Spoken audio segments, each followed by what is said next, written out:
আপনি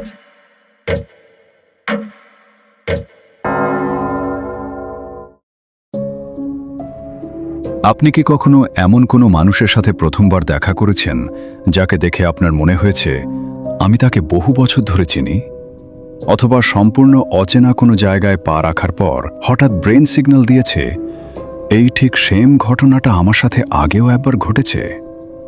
modern psychology এই অদ্ভুত অনুভূতিটির নাম দিয়েছে ডেজা ভিউ।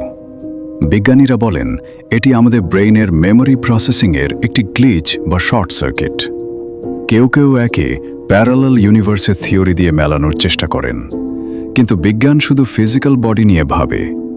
1400 বছর আগে ইসলাম মানব মনস্তত্ত্বের এমন এক গভীর এবং রিয়েলিস্টিক রহস্য উন্মোচন করেছে যা শুনলে আপনার নিজের অস্তিত্ব নিয়ে নতুন করে ভাবতে বাধ্য হবেন। আপনার এই মাটির শরীর তৈরি হওয়ার হাজার হাজার বছর আগে, যখন এই পৃথিবী, চাঁদ, সূর্য এমনকি মহাবিশ্বের কোনো অস্তিত্বই ছিল না, তখন আল্লাহ সুবহানাহু ওয়া তাআলা পৃথিবীর আদি থেকে অন্ত পর্যন্ত জন্ম নেওয়া সমস্ত আত্মাকে একটিমাত্র জায়গায় সমবেত করেছিলেন। সেই অদেখা অনন্ত জগতের নাম আলমি আরওয়াহ বা আত্মাদের জগৎ। সহিহ মুসলিমের একটি হাদিসে রাসূল সাল্লাল্লাহু আলাইহি ওয়াসাল্লাম একটি ভয়ঙ্কর সুন্দর সাইকোলজিক্যাল ফ্যাক্ট জানিয়েছেন। আত্মারা হলো সমবেত সৈন্যবাহিনীর মতো। সেই আত্মাদের জগতে যাদের সাথে আপনার আত্মার পরিচয় ও মিল ছিল, আজ এই পৃথিবীতে ফিজিক্যাল বডিতে প্রথমবার দেখা হওয়ার পরও আপনার মনে হবে আপনি তাকে যুগ যুগ ধরে চেনেন। আর সেখানে যাদের সাথে আপনার আত্মার দূরত্ব ছিল, পৃথিবীতে কোনো লজিক্যাল কারণ ছাড়াই তাকে আপনার অপছন্দ হবে।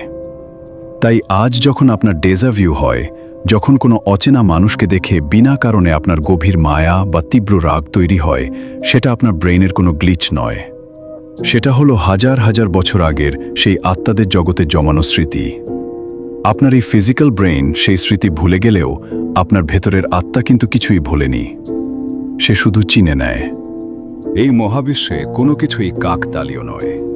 হাক্কুরা, সত্য, সহিহ এবং হৃদয়ে পৌঁছানো ইসলামিক জ্ঞান।